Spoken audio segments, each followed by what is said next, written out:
Welcome to the Exploress, time traveling through history, one era at a time. I'm Kate Armstrong. With so many American listeners currently sitting poolside, trying to keep cool in the sweltering heat, I figure it's a great time to dip our toes into the history of ladies' swimwear and spend some time with the enterprising Annette Kellerman, an Australian swimmer we met briefly in our A Lady's Life in 1920s America series. So, grab your favorite bikini and a good straw hat. Let's dive in. But first, a shout out to some of my patrons. My newest pirate queens, Amy and Nikki. My new lady presidents, Trasdat, Cheyenne, and Oda. My warrior queens, Alexis, Amanda, Ika, Jessica, June, Neve, and Sloan, Kate, Samantha, and Sarah. My imperial empresses, Letitia, Alyssa, Faye and Whimsy Soapworks, Katie, Samara, and Teresa. And my lady pharaohs, Cheryl, Kot, Kate, Laura, Kimberly, Sophie, Lori, and the fabulous Courtneys. This show just wouldn't be possible without the generous support of all my patrons. For just a few dollars a month, they get each episode early and ad-free, discounts on merchandise, full interviews with guests, and exclusive bonus episodes. I'm releasing 2 this month, one on the fabulous lady poets of Japan's Heian court, and another about 3 lady painters who dominated the Renaissance. You can now experience being a patron with a free 7-day trial, so why not go and check it out? Just go to my website, theexploresspodcast.com, and click on Become a Patron.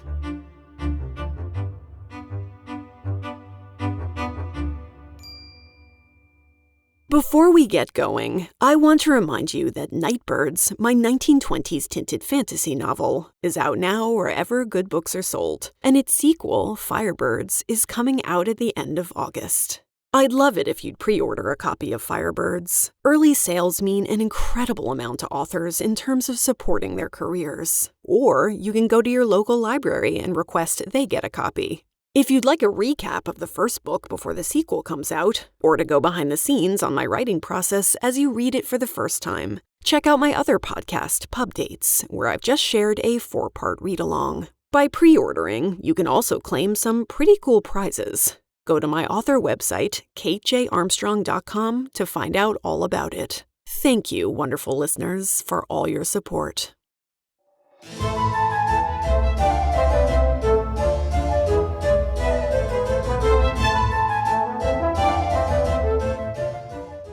The history of the ladies' swimsuit starts in the 1700s, because before then, you didn't need special clothing to take a dip. There weren't special bathing suits for ladies in the way olden days. We do have a 4th century Roman mosaic that depicts several women exercising in what looks like modern bandeau tops and underwear. And though the mosaic was nicknamed the Bikini Girls, these get-ups don't seem to have been made for swimming. Their bottoms are something the ancients called a sublicaculum, a type of underwear both men and women wore. In 1998, an archaeologist discovered similarly revealing leather thongs from the 1st century AD. The bandeau-style top is what the Romans called a strophium, and it's something a lot of ladies were wearing to squash their lady orbs down. This getup is clearly meant for working out, not swimming. When Roman men and women took a dip in the local bathhouse, they were doing it in the nude. If you wanted to swim in the Middle Ages, even outdoors, it was a private, sex-segregated affair, so you really didn't need any clothing to do it. Swimming in public or going to the beach wasn't really a super popular pastime. You might cool off in a nearby pond on your farm with your sisters, but if you did that, you'd just strip down to your shift or go naked. After all, there was probably no one around to see. But now we've arrived in the 1700s, and going to the beach has become a popular to-do. A day of fresh sea air is quite the thing for both men and women, both for leisure and to improve one's health.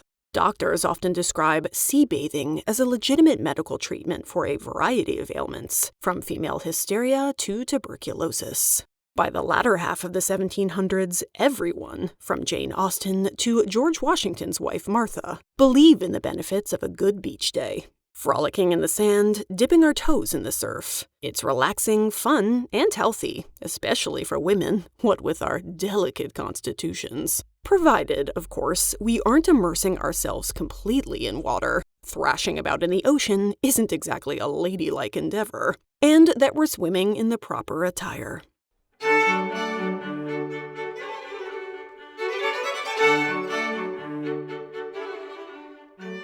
But what is proper bathing costumery in the 1700s? I hope you're ready for something decidedly unflattering, impractical, and definitely dangerous. Our bathing dress, or bathing gown, is a loose, unfitted shift with long sleeves that fall past our ankles. As if that isn't enough fabric to be getting on with, we'll layer it over trousers and stockings as well. They're all made of a heavy wool or flannel. Why? Because such fabrics prevent our bathing costume from clinging to our bodies too closely. God forbid anyone who sees you find out how a real woman's body is shaped. These heavy fabrics are also supposed to prevent our swimming dress from floating up and unmasking us. Many bathing dresses go a step further, with tiny weights sewn into their hems. We have a surviving swimming dress of Martha Washington's that's just like this, though at least it's made of lighter weight linen. Is this situation impractical and uncomfortable? Probably. Does it sound like a recipe for a watery death? Good. It is. Bathing gowns of this era don't really care about practicality or comfort. The whole point is to preserve a woman's modesty, which is also why all bathing attire is either dark blue or black. Our friend Martha won't be entering any wet t-shirt contests anytime soon.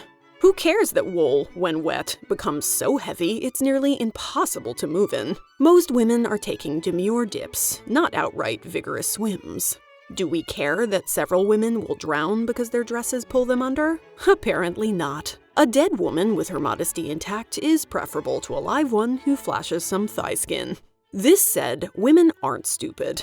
They know it's dangerous to go out too far into the water, largely because of their clothing, and so, generally, they just don't. By the middle of the 1800s, the bathing costume has evolved somewhat, but if anything, it's gotten more absurd. People are swimming more for fun than for the health benefits, but women are still discouraged from swimming vigorously. Our Victorian society is very concerned about our modesty, which means the #1 priority is still ensuring we're fully covered up. Some women prefer to wear a seaside walking dress to the beach now, a long-sleeved gown with several layers of light-colored muslin, meant to keep our skin safe from the sun. These gowns often come with a matching bonnet or hat, gloves, and scarves, so you look appropriately fashionable whilst mincing up and down the boardwalk. If you do want to swim, you'll still wear a bathing gown, trousers, and stockings, and our loose shifts have gotten more complex and form-fitting. If we want to go for a proper ocean swim in the Victorian era, we almost always do it in a bathing box. These movable changing rooms on wheels are often drawn across the sand and into the water by horses. The idea here is we can change into our swimmers in privacy before demurely dunking ourselves in the sea. By the second half of the century, several elements of our bathing suits have changed. The biggest is the length of our sleeves, gown, and trousers. They've all gotten shorter. This new look is called the bloomer suit, named after Amelia Bloomer. She is mercilessly harassed for her fashion choices and forced to go back to wearing long skirts for everyday wear. But her short dress over trousers look is almost universally adopted for swimwear. In the late 1800s, if you're going to the beach, you're wearing knee or calf-length trousers with a short-sleeved tunic dress, and, of course, your stockings, as showing your legs is still a massive no-no. And although these bloomer suits are still made of heavy wool and flannel, at least they've become a lot less ugly. The sailor style is all the rage, and most bloomer suits feature adorable little nautical touches, with sailor colors, knots, ribbons, bows, and a little belt to cinch in your waist. Most bloomers are dark blue or black to prevent a see-through situation, and although they're slightly more comfortable than our old bathing costumes, they're still heavy, restrictive, and sometimes dangerous. And nearly all women are wearing stockings and shoes to the beach, both to preserve their modesty and protect their feet from sharp rocks. The shoes they prefer are their everyday lace-up ankle boots, although some of us have softer canvas swim lace-ups that we can afford to get wet. By the early 1900s, the bloomer suit has morphed into the princess suit, which looks very similar but involves fewer pieces. It's basically a short-sleeve capri jumpsuit with a little knee-length skirt layered on top. To the casual onlooker, it looks the same as the bloomer suit, but for the woman wearing it, it's one garment to pull on rather than several. By the 1890s, the bloomers are short enough that we can't even see them up under our skirts. In other words, we're slowly but surely moving toward the one-piece bathing suit. But the princess suit will soon be dethroned by a couple of things: changing times, newfangled knit material, and an Australian named Annette Kellerman. She is going to do a lot to make competitive swimming an acceptable avenue for women, and she's going to change the bathing suit game forever.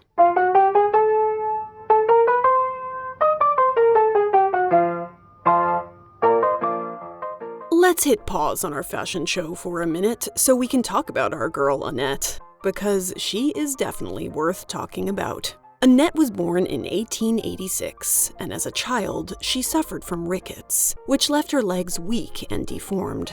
She wore leg braces until the age of 7, and when they came off, the doctor recommended swimming to strengthen her legs. She became a regular at Cavill's Floating Baths in Sydney, founded by a British man named Frederick Cavill, a professional long-distance swimmer. He must have seen real talent in those newly strengthened stems, because he started training Annette, and by age 16, she's winning championships and setting world records for distance swimming. As her confidence grows, she will also create a new job for herself as an aquatic entertainer, performing diving exhibitions around Australia, and pretending to be a fetching mermaid as she swims fetchingly around in aquariums. It helps her struggling family pay the bills, and shows such promise that, in 1905, she and her father used the little money they have left to sail over to England, where Annette hopes to launch a more lucrative career.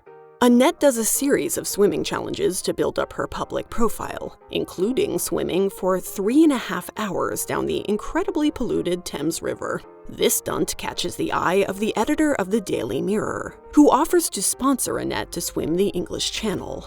Annette takes that money and trains for 1.5 months before joining 3 men also attempting the swim. None of them make it. Annette will try twice more, but without success. "I had the endurance," she will say later, "but not the brute strength." But Annette's attempts still make her famous as the Australian mermaid and the world's most famous woman swimmer and diver. So really, it was worth it. Annette continues to compete in swimming competitions all around Europe, including a 7-mile race down the Seine in Paris, with hundreds of thousands of spectators cheering her on. She's the only woman to compete, and she comes in 3rd. Suck on that, gentlemen!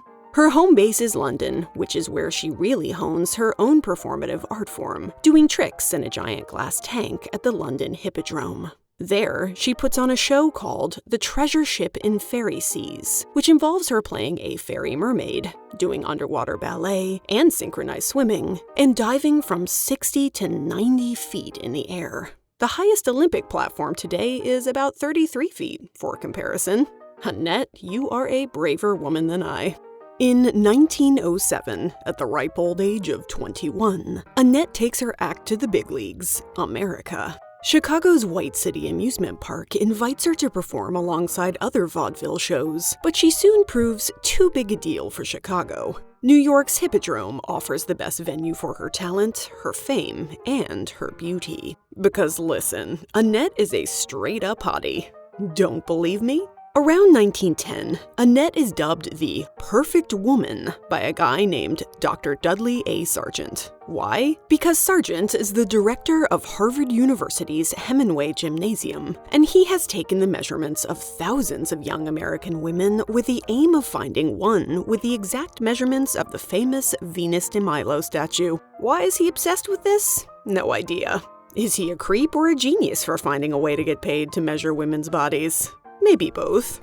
Anyway, after running a tape measure around every part of Annette's body, he gleefully concludes that her measurements are a perfect match. Does Annette care? Nope. In fact, she calls the whole thing ghastly. But she can't pass up publicity this good. Thus, ads for her shows make sure to use the "perfect woman" tagline and displaying her measurements in order to bring in larger crowds. And it works. One man who watches her show remembers, "The sellout attendants had come ostensibly to see her doing the crawl, the backstroke, the jackknife, and the swan dives. But nobody at the box office was being kidded. The original Annette Kellerman bathing suit was still a slightly bulky affair of jersey wool, even though skirtless and sleeveless. Nevertheless, it made the question of how ladies were put together no longer a matter of vague speculation." Annette is being ogled, but she's also being paid, so whatever.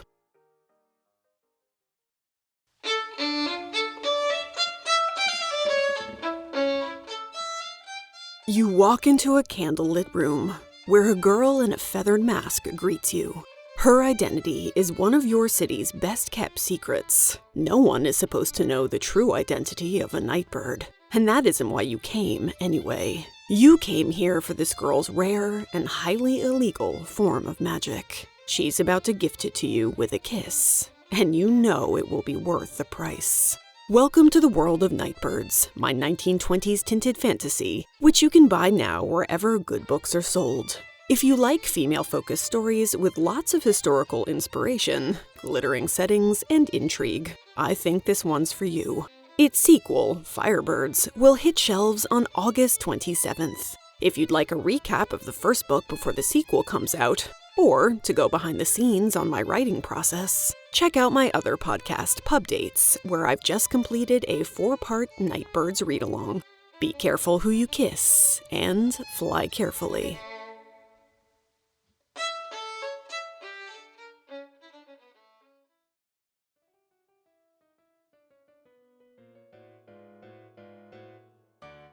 Now, let's talk about Annette's bathing suit.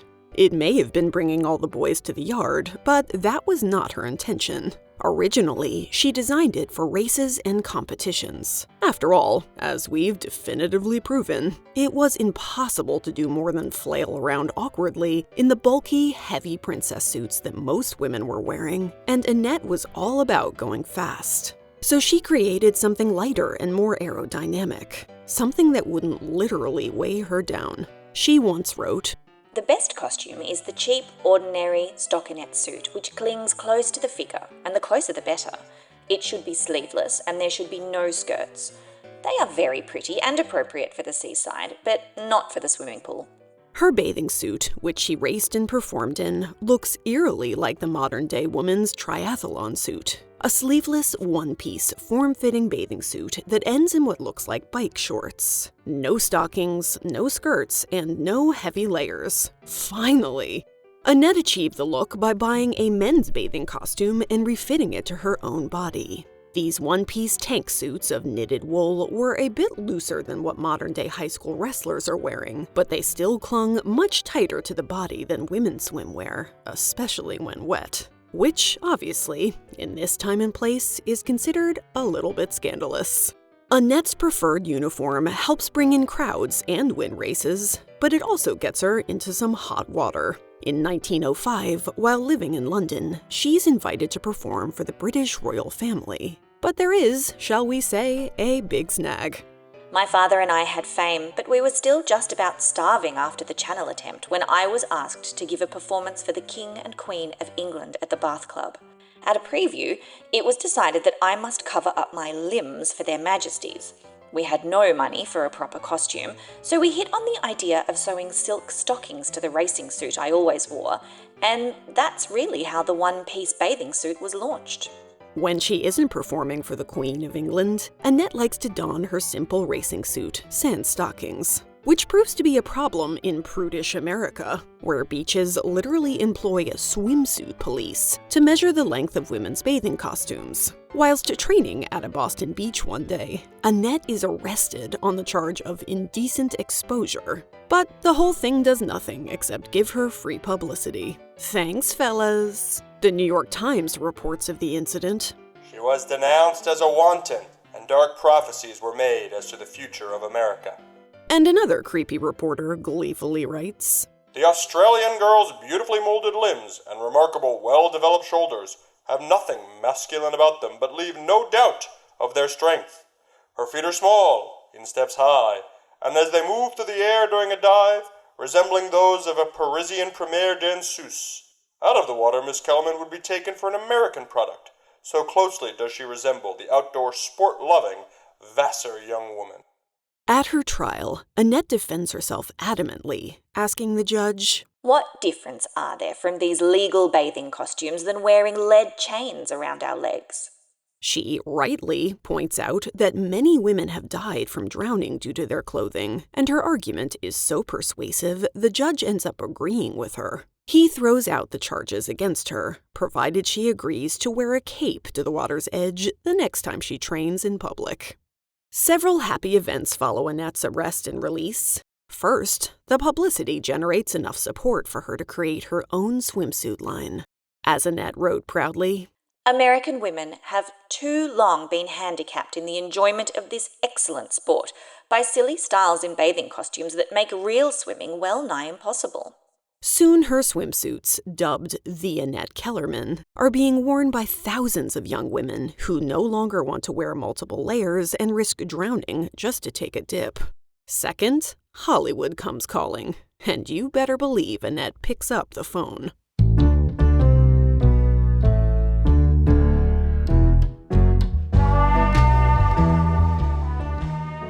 At this point in her career, Annette is already a bona fide celebrity. She's on the cover of Variety in 1908. By 1914, she's one of the top-paid entertainers in the country. This is perhaps why her movies do so well at the box office. She will star in 14 different underwater fantasy-type films, performing all of her own stunts, of course, including a 65-foot dive into the ocean with her hands and feet bound, and being thrown into a pool with 6 crocodiles. Ugh.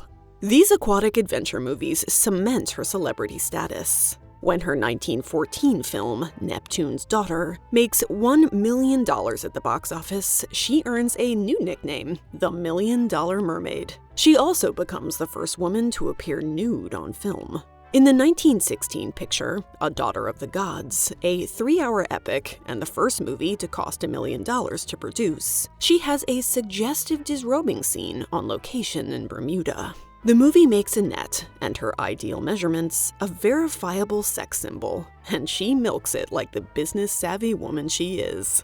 By this time, Annette has been in America for a while, and she's appalled that so few women know how to swim. Thus, she also becomes a passionate advocate for women's health and athletics, leveraging her power as a sex symbol to convince women to get into the pool. She creates a mail-order fitness program followed by over 40,000 women, and she writes 2 books in 1918, Physical Beauty, How to Keep It, and How to Swim. She embarks on a lecture circuit to teach American women about health, fitness, and beauty, and to promote the benefits of swimming and exercise in general. As she once wrote, "If more girls would swim and dance and care for athletics instead of rushing into matrimony as the only joy in the world, there would be fewer divorces." And also this. "I insist that swimming is not only a splendid sport for women, but that it is the sport for women. It is more beneficial to the complexion than all the skin lotions that were ever invented. Swimming is unquestionably the best exercise known for developing a woman's physique to its fullest powers and charms." Annette makes exercise seem feminine by promoting swimming as something sexy, modern, and fun. Most importantly, Annette wants women to get fit. She tells them to stop wrapping their bodies in tape measures. Suck on that one, Dr. Sargent. She says that gaining muscle is important, and that exercising is healthy, and a much better way to lose weight than all the wild regimes for restrictive dieting we heard about in our series about the 1920s. Annette is also adamant that women should wear skimpier suits for their own safety. "There is no more reason why you should wear those awful water overcoats, those awkward, unnecessary, lumpy bathing suits, than there is that you should wear lead chains. Heavy bathing suits have caused more deaths by drowning than cramps."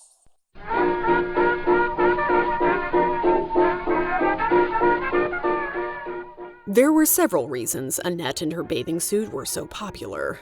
First, she comes onto the scene right around World War I, when women's fashions are already changing due to wartime rationing and the birth of new materials, and old morals surrounding modesty are falling by the wayside. The new woman has begun to arrive on the scene, and she is much more inclined to dress scandalously and participate in newfangled activities like swimming.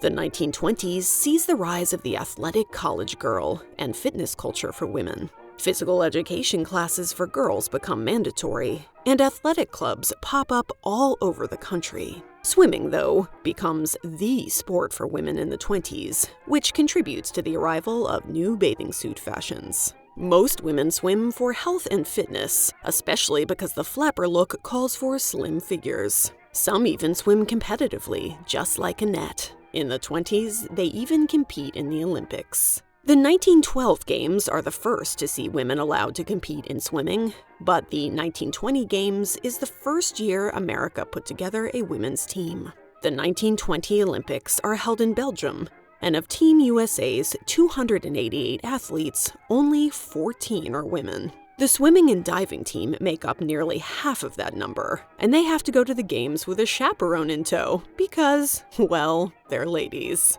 They can't possibly go without someone watching their morals. There are only 2 individual women's swimming events that year, along with a relay.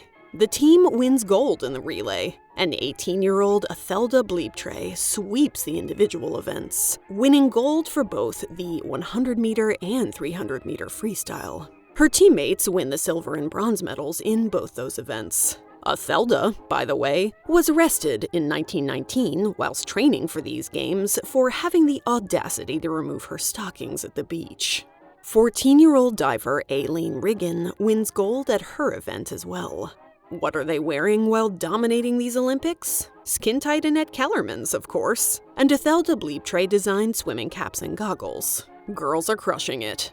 The success of the women's Olympic swimming team only increases the sport's popularity. Then, in 1926, Gertrude Ederle becomes the first woman to swim the English Channel. Women have proved that they can swim with the best of them, and bathing suits start to evolve once more. By the end of the 20s, the term bathing suit is slowly being replaced by a new word, swimsuit, thanks to a sportswear knits company called Janssen. Their suits feature shorter shorts and a new, stretchy-ribbed jersey that's much more figure-hugging than the woolen suits of yore. Their iconic Red Diving Girl campaign features an athletic-looking swimmer rocking a bright red suit with the tagline, "The suit that changed bathing to swimming." The 1930s see the beginning of brighter colors, lower necklines, and shorter hemlines for swimsuits. Some stylish European resorts even see some early two-piece suits, consisting of a halter top and high-waisted shorts that cover the navel. Fashion designers like Coco Chanel, Elsa Schiaparelli, and Jean Patou begin dabbling in both sportswear and swimwear, and their fashionable creations turn up in magazines and on the silver screen. Most American women are absolutely not wearing these two pieces yet, but their glamorous idols are, at least until the Hays Code starts censoring film content in the middle of the decade. Regardless, the 1930s represent a massive leap forward for swimsuits, thanks to the invention of stretchy, breathable, form-fitting fabrics like lastex, rayon, polyester, and nylon. These fabrics keep their shape when wet, which means no more soggy bottom, and many of them take a bright dye well. In short, they're a game changer for the swimsuit industry, and by the end of the 30s, most suits are made of them rather than wool.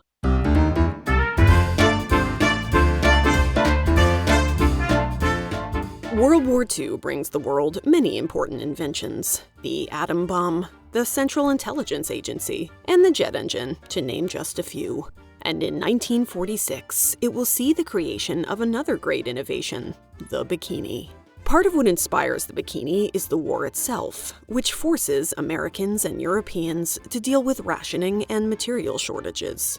In America, there's a mandatory 10% reduction in fabric allocated to women's swimwear, and nothing says less is more quite like the tiny two-piece. They are slowly becoming more visible, thanks to Hollywood stars like Rita Hayworth and Esther Williams posing in them for U.S. troops in pinup magazines. Still, most two-piece suits are essentially halters and tight, high-waisted shorts, at least until a couple of French designers get involved. A Frenchman named Jacques Heim first created the bikini in the 1930s. He called it the atom for the smallest unit of matter and advertised his creation as the world's smallest bathing suit. Heim's atom was a low-key failure, as it was considered far too scandalous for any woman to dare to wear. But in 1946, Heim decides the time is just right for a relaunch. His bathing suit features a bra-like top with high-waisted bottoms that just cover your butt and your navel. We are no longer swimming in shorts. Heim's creation is more warmly received this time around, but unfortunately for him, he's about to be steamrolled by another French designer with the same concept in mind. Louis Réard, vacationing in Saint-Tropez, noticed women rolling up the edges of their swimsuit bottoms to get a better tan, which got him thinking, why not just make them smaller to begin with? His design features a bra top and bottoms, both made of 2 triangles of cloth connected by string. That's it. It's literally just 30 inches of fabric. He calls it the bikini, after the Bikini Atoll, where the atom bomb was first tested. Because it was hot? Because it would make men go nuclear? Because women were bombshells? You pick your favorite. Now, Réard is well aware of Heim's earlier atom fail. We know this because he advertises the bikini in skywriting as smaller than the world's smallest bathing suit. Unfortunately, Réard quickly runs into a roadblock. No model is willing to be the first to wear his skimpy, scandalous article of clothing. Undeterred, he hires a gal named Micheline Bernardini, an exotic dancer at the Casino de Paris, who is rather familiar with appearing in public almost in the buff. Micheline hits the runway in her bikini at a poolside fashion show in Paris, her navel out for all to see. Oh my. The bikini is a hit, especially among men. Surprise, surprise. Micheline received some 50,000 fan letters after a picture of her at the fashion show turns up in the papers. But when it comes to a trend catching on, men aren't the real tastemakers. It all comes down to what Vogue editor-in-chief Diana Vreeland has to say, and she calls the bikini the most important thing since the atom bomb. The queen has spoken. The bikini's officially here to stay.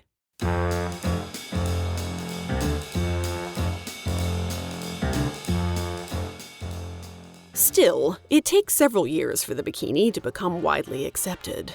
At first, Spain, Italy, Portugal, and Belgium pass measures prohibiting them on public beaches. Pope Pius XII calls the bikini sinful. However, gradually, these prohibitions fall by the wayside as more and more European women start buying them. In 1951, when the Festival Bikini Contest beauty pageant is first held, this will later become Miss World, the first winner, Kiki Hackinson of Sweden, is crowned in a bikini. They remain banned from the Miss America pageant of the same year, and it takes some time for religiously uptight America to accept the bikini. Luckily, its movie stars have no qualms about looking scandalous, and women like Brigitte Bardot, Ava Gardner, Rita Hayworth, Ginger Rogers, and Marilyn Monroe spend the 50s rocking bikinis while vacationing in France or appearing in ads. These women are the bombshells of the 1950s. By the 60s, the bikini has become a sex symbol all its own. The 60s are the decade in which the bikini goes mainstream in America. It's a decade in which we see a sexual revolution, student protests, the civil rights movement, and changing social norms, which all make the bikini seem a lot less scandalous, at least to that era's youth culture. Swimwear benefits from the new fashion aesthetics of the 60s, with its bold prints, groovy tie-dye, and colorful patterns. Brian Hyland's song, Itsy Bitsy Teeny Weeny Yellow Polka Dot Bikini, is released in 1960, and it hits #1 on the Billboard Hot 100. In 1962, Ursula Andress rocks her iconic white bikini in the first James Bond film, Dr. No. 2 years later, Sports Illustrated launches its first annual swimsuit issue. By 1965, Time magazine is reporting that at least 65% of the young set wear bikinis. And no wonder. American women are becoming politicized and radicalized. Betty Friedan's writing The Feminine Mystique. Equal pay legislation is finally passed. The birth control pill is finally approved by the government. Feminists are protesting the Miss America pageant and forming the National Organization of Women. And while not all feminists might love a bikini, they're willing to defend their right to wear them. As Olivier Szilard, the eminent fashion historian, writes, "The emancipation of swimwear has always been linked to the emancipation of women." I think Annette Kellerman would be proud. So go outside and have yourself a swim, my favorite mermaids. Until next time. Thanks for listening. If you like The Exploress, tell a friend about it, leave a review wherever you listen, become a patron of the show, or just shoot me a message on Instagram or an email via my website. Hearing from you always makes my day. Much love to Carly Quinn for her help researching and writing this episode. You can find show notes and some images for this episode at my website, theexploresspodcast.com. You can also find me on Instagram at The Exploress Podcast. Thank you to Josh Stackhouse for my theme music, Mr. Exploress for my logo, and the following for their vocal stylings. Lily Wilkinson, whose new fantasy novel, Deep as the Fen, just came out a few months ago and I devoured in one sitting, and Andrew Yergold.